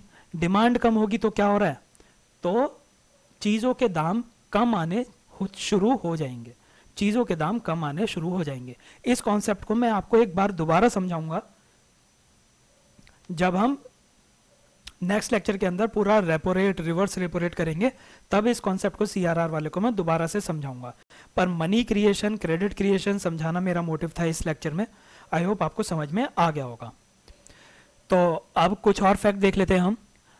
सिर्फ RBI है जो कि करेंसी को इशू कर सकता है। इशू करने की पावर करेंसी की RBI के पास है। RBI जो है सारे के सारे नोट्स को इशू करता है। सारे नोट्स को इशू कौन करता है, RBI करता है। तो देखिए यहाँ पे एक और कॉन्सेप्चुअल क्वेश्चन आया था, ये शायद 2019 या 2018 के सिविल सर्विसेज प्रीलिम्स का क्वेश्चन है। उस क्वेश्चन के अंदर पहले मैं आपको इशू समझा देता हूँ। देखिए बैंक जो भी लोन पे दे रहा है वो इस बात पे डिपेंड कर रहा है कि उसके पास कितना डिपॉजिट आ रहा है, कितना डिपॉजिट आ रहा है, इस बात पे लोन दे पा रहा है वो बैंक आगे। तो अगर किसी कंट्री के अंदर लोगों की सेव करने की हैबिट नहीं है, ये सेवर है ना ये, और ये बोरोअर है, तो अगर किसी कंट्री के अंदर लोगों की हैबिट नहीं है सेव करने की, तो वो बैंक के पास डिपॉजिट नहीं करेंगे। बैंक के पास डिपॉजिट नहीं करेंगे तो बैंक आगे उधार पे नहीं दे पाएगा। तो क्वेश्चन जो था वो ये था कि कैसे हम बैंक की लैंडिंग के लिए बैंक को थोड़ा सा एम्पावर कर सकते हैं। तो ढेर सारे ऑप्शन दे रखे थे जिसमें से करेक्ट ऑप्शन ये था कि लोगों की सेविंग हैबिट को इंप्रूव करके। ठीक है, तो आप समझ गए सेविंग क्यों करनी जरूरी है, ताकि बैंक जो है वो लैंड कर सके। सेविंग से मतलब ये नहीं है कि आपने अपने तकिए के अंदर छुपा के रखी है। सेविंग का मतलब ये है कि आप बैंक के अंदर जमा कर रहे हैं। तो बैंक जो है उधार देने के लिए इस बात पे डिपेंड करता है कि उसके पास कितना डिपॉजिट हो रहा है। कभी कभी जो बैंक है, बैंक को पीछे से डिपॉजिट नहीं आ रहा है या फिर लिमिटेड डिपॉजिट है, पर बैंक क्या चाहता है, बैंक और ज्यादा मनी क्रिएट करना चाहता है। पीछे से डिपॉजिट नहीं आ रहा है लेकिन उसको और ज्यादा उधार पे देना है, तो वो क्या करता है, वो जाता है RBI के पास और RBI से बोरो करता है। RBI से बोरो करता है, बदले में वो बोरो करने के बदले में RBI को कुछ इंटरेस्ट चुकाता है। ठीक है, तो बैंक जो है वो आगे उधार देने के लिए या तो डिपॉजिट लेगा, यानी कि मार्केट से ले रहा है, या फिर RBI से ले रहा है। और RBI से जब वो उधार लेगा तो RBI को कुछ इंटरेस्ट देगा। अब मान लीजिए RBI अगर 4% इंटरेस्ट पे बैंक को दे रही है, तो बैंक जब आगे किसी बोरोअर को देगा उधार, तो वो 4% से तो ज्यादा पे देगा ना, 6% पे देगा, 6% पे देगा, ऑब्वियस सी बात है। अब मान लीजिए RBI ने इसके इंटरेस्ट रेट को इंक्रीज करके कह दिया 6%, तो बैंक क्या कहेगा, बैंक जब आगे उधार देने जाएगा तो वो क्या कहेगा कि अब मैं 8% पे उधार दूंगा। तो मान लीजिए सुरेश था, सुरेश ने 2020 में जब बैंक से उधार लिया तो 6% पे मिला था, लेकिन जब वो 2021 में गया तो 8% पे मिला।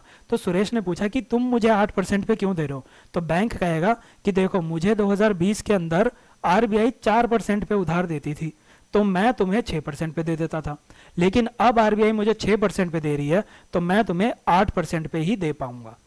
तो यहाँ पे क्या पता चल रहा है कि अगर RBI अपने उधार देने का रेट इंक्रीज करती है तो बैंक को भी अपना रेट इंक्रीज करना पड़ेगा।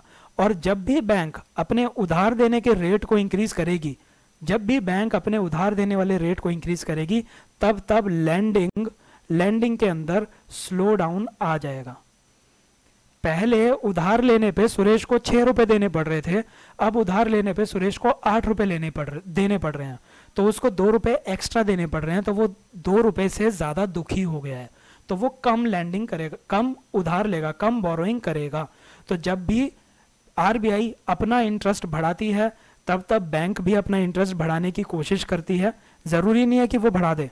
इस टॉपिक को भी देखेंगे हम कि ये बैंक क्यों नहीं बढ़ाती। ठीक है, ये बहुत बड़ा इशू बना हुआ है कि बैंक पास ऑन क्यों नहीं करती है इन चीज़ों को। ठीक है, तो जब भी आरबीआई बढ़ाएगा तो बैंक को भी बढ़ाना पड़ेगा, और बैंक जब भी अपना रेट ऑफ इंटरेस्ट बढ़ाता है तो इकोनॉमी के अंदर लैंडिंग स्लो डाउन हो जाती है, और लैंडिंग जब भी स्लो डाउन होगी, लैंडिंग जब भी स्लो डाउन होगी तो इकोनॉमी के अंदर खर्चा कम हो जाएगा।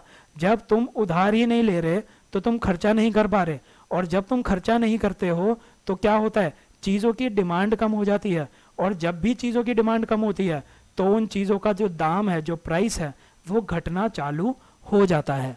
ये अभी आपको याद रखना है। इस कॉन्सेप्ट को हम रेपो और रिवर्स रेपो में अगली वीडियो में दोबारा से देखेंगे। मैं चाहता हूं कि ये एकदम आपके दिमाग में छप जाए।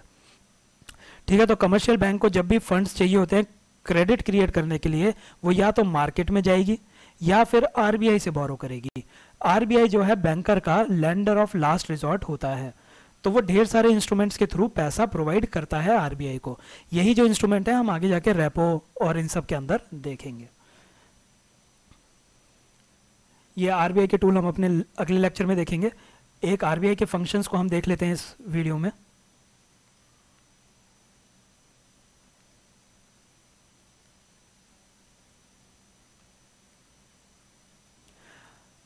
आरबीआई के क्या क्या फंक्शन होते हैं, इकोनॉमी के अंदर आरबीआई क्या क्या काम कर रहा है। आरबीआई जो है नोट्स इशू करने की इकलौती अथॉरिटी है। इंडिया के अंदर जितने भी नोट्स इशू होंगे वो सारे के सारे आरबीआई करेगा, पर 1 रुपए का नोट आरबीआई इशू नहीं करता है। 1 रुपए को छोड़ के सारे नोट आरबीआई इशू करता है। तो 1 रुपए का नोट कौन इशू करता है, फाइनेंस मिनिस्ट्री करती है। सारे के सारे सिक्कों को कौन इशू करता है, फाइनेंस मिनिस्ट्री करती है। यानी कि सेंट्रल गवर्नमेंट कॉइन प्लस में 1 रुपए का नोट इशू करती है, और आरबीआई किसको इशू करती है, बाकी सारे नोट्स को इशू करती है। आरबीआई जो है वो गवर्नमेंट का बैंकर है। वो गवर्नमेंट के लिए आरबीआई 3 तरह के काम करता है। एक तो वो उसका बैंकर बनता है। बैंक सेंट्रल गवर्नमेंट का जो भी अकाउंट होगा उस अकाउंट को बैंक मैनेज करेगा। सेंट्रल बैंक की कोई भी ट्रांजैक्शन हो रही होती है वो आरबीआई करता रहता है।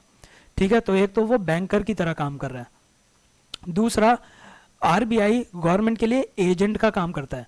जब भी गवर्नमेंट को पैसे उधार पे लेने होते हैं तो वो बॉन्ड छाप के आरबीआई को दे देता है, और आरबीआई से कहता है कि इन बॉन्ड को बेच दो या खरीद लो। मतलब वो बेचने के लिए भी कह सकता है, खरीदने के लिए भी कह सकता है, वो अभी हम देखेंगे ओपन मार्केट ऑपरेशंस के अंदर। तो ये वाला जो काम है ये भी आरबीआई करता है। तो आरबीआई जो है गवर्नमेंट का एजेंट भी है, और वो गवर्नमेंट की सिक्योरिटीज को बाय भी करता है और सेल भी करता है। आरबीआई गवर्नमेंट का एडवाइजर भी है। मनी मार्केट को कैसे रेगुलेट करना है ये आरबीआई बताता है। 2 तरह की मार्केट हमें देखनी है, एक है मनी मार्केट और दूसरी है कैपिटल मार्केट। ये हमारा लास्ट लेक्चर होगा जिसके अंदर हम मनी मार्केट और कैपिटल मार्केट देखेंगे। अभी के लिए आप बस इतना याद रखें कि मनी मार्केट को आरबीआई रेगुलेट करता है, कैपिटल मार्केट को सेबी रेगुलेट करता है, सेबी रेगुलेट करता है। तीसरा फंक्शन आरबीआई का क्या होता है, ये बैंकर्स बैंक होता है, यानी बैंक का बैंक होता है। तो जैसे सुमित के लिए एसबीआई जो काम कर रहा है, वैसे ही एसबीआई के लिए आरबीआई वही काम करेगा। तो बैंकर्स बैंक कहा जाता है। लेंडर ऑफ लास्ट रिजॉर्ट है। जब बैंक को कोई भी उधार देने को तैयार नहीं है, मार्केट से भी बोरो नहीं कर सकता वो, तो आरबीआई उसको उधार देगा। आरबीआई फॉरेन एक्सचेंज का कस्टोडियन है। इंडिया का जो फॉरेक्स रिजर्व है वो भी आरबीआई के पास ही है। छठा पॉइंट, ये फॉरेक्स वाला हम देखेंगे, चिंता मत कीजिए, सबका टाइम आएगा। छठा क्लियरिंग हाउस। सातवां controller of credit. Controller of credit हम अपने नेक्स्ट लेक्चर में देखेंगे जब हम रेपो वगैरह पढ़ेंगे। अभी देखते हैं क्लियरिंग हाउस का क्या मतलब होता है। मान लीजिए एक कंट्री के अंदर 2 बैंक है। एक बैंक का नाम है ए बैंक और दूसरे बैंक का नाम है बी बैंक। सुरेश ने अमित के लिए एक चेक काटा, 100 रुपए का चेक काटा। ठीक है, सुरेश का खाता है ए के अंदर, अमित का खाता है बी के अंदर। ठीक है, ए बैंक के अंदर सुरेश का खाता है, बी बैंक के अंदर अमित का खाता है। तो सुरेश ने 100 रुपए का चेक काटा बी के नाम पे, अमित ने सुरेश के नाम पे चेक काटा मान लीजिए 50 रुपए का। ठीक है, तो एक तरीका क्या है कि सुरेश का बैंक कौन सा है, ए। तो जब सुरेश ने 100 रुपए का चेक काटा है अमित के लिए, तो ये चेक क्या कह रहा है कि सुरेश के अकाउंट में से 100 रुपए निकाल के बी बैंक में अमित के अकाउंट में डाल दो। तो यहाँ पे बैंक का क्या हो रहा है, बैंक के अगर मोटा मोटा देखें तो ए बैंक से 100 रुपए बी बैंक में जा रहे हैं, ठीक है, यानी सुरेश के अकाउंट से अमित के अकाउंट में जा रहे हैं। फिर उसके बाद दूसरी ट्रांजैक्शन क्या हो रही है, दूसरी ट्रांजैक्शन ये हो रही है कि अमित के अकाउंट से सुरेश के अकाउंट में 50 रुपए जा रहे हैं। अमित का अकाउंट कहाँ पे है, बी बैंक में, तो बी बैंक से 50 रुपए ए बैंक के अंदर जा रहे हैं। तो दो ट्रांजैक्शन हो गई, एक तो यहां से 100 रुपए गए, फिर यहां से 50 रुपए गए, ठीक है। तो इन्होंने क्या किया, इन्होंने कहा कि रिजर्व बैंक मेरा खाता भी तेरे बैंक में है, बी ने कहा कि मेरा भी खाता रिजर्व बैंक के अंदर है। तो एक काम करो, ये रहा ये एक चेक मेरे पास आया, बी ने कहा ये एक चेक मेरे पास आया है, ठीक है। तो अब दोनों के दोनों चेक आरबीआई के पास पहुंच गए। आरबीआई कहेगा कि ए बैंक से बी बैंक को 100 रुपए जाने हैं और बी बैंक से ए बैंक को 50 रुपए जाने हैं। तो अल्टीमेट ट्रांजैक्शन क्या हो रही है, अल्टीमेट ट्रांजैक्शन क्या हो रही है, अल्टीमेट ट्रांजैक्शन यही तो हो रही है कि ए बैंक से 50 रुपए बी के पास जा रहे हैं। तो आरबीआई क्या कहेगा कि मैं दो ट्रांजैक्शन करने की बजाय दिन के एंड में, ये तो दिन में ढेर सारी ट्रांजैक्शन होंगी ना इनके बीच में, आरबीआई क्या कहेगा कि मैं हर एक ट्रांजैक्शन करने की बजाय क्या करूंगा, दिन के एंड में ये देखूंगा कि किस बैंक से कितना जाना है टोटल। तो हमारे इस एग्जांपल के अंदर दो ट्रांजैक्शन हो रही थी, एक ट्रांजैक्शन में ए बैंक से बी बैंक में 100 रुपए जा रहे थे, दूसरे ट्रांजैक्शन में बी बैंक से ए बैंक में 50 रुपए जा रहे थे। तो इन दोनों का ओवरऑल इफेक्ट क्या है, ओवरऑल इफेक्ट ये है कि ए बैंक से बी बैंक में 50 रुपए गए हैं। तो आरबीआई क्या करेगी, वो कहेगी दिन के एंड में मैं ए बैंक के खाते में से 50 रुपए कम करके बी बैंक के खाते में 50 रुपए डाल दूंगा, ठीक है। तो उसने एक ही ट्रांजैक्शन करी, ये 50 रुपए वाली। तो जो आरबीआई है, आरबीआई क्लियरिंग हाउस का काम करता है, जो भी चेक वगैरह हैं इन सबको क्लियर कौन करता है, आरबीआई करता है। कंट्रोल ऑफ क्रेडिट हम आगे देखेंगे। तो ये आरबीआई के फंक्शंस थे। इन चीजों को एक बारी आप दोबारा से देख लीजिएगा, इसके बाद हमारा अगला लेक्चर काफी इजी हो जाएगा। उसके अंदर हमें ये टूल्स देखने हैं आरबीआई के पास, फिर इसके बाद हमें देखने हैं कि इंडिया के अंदर किस किस तरह के बैंक्स हैं, वो बैंक कैसे काम करते हैं, वो सारी चीजें हम देखेंगे। इस लेक्चर में बस इतना ही। आई होप आपको पसंद में आया होगा, चीजें समझ में आई होंगी। वीडियो को लाइक करना ना भूलें और अपने दोस्तों के साथ जरूर शेयर करें। अगर चैनल सब्सक्राइब नहीं किया है तो चैनल को सब्सक्राइब जरूर करें। Thank you.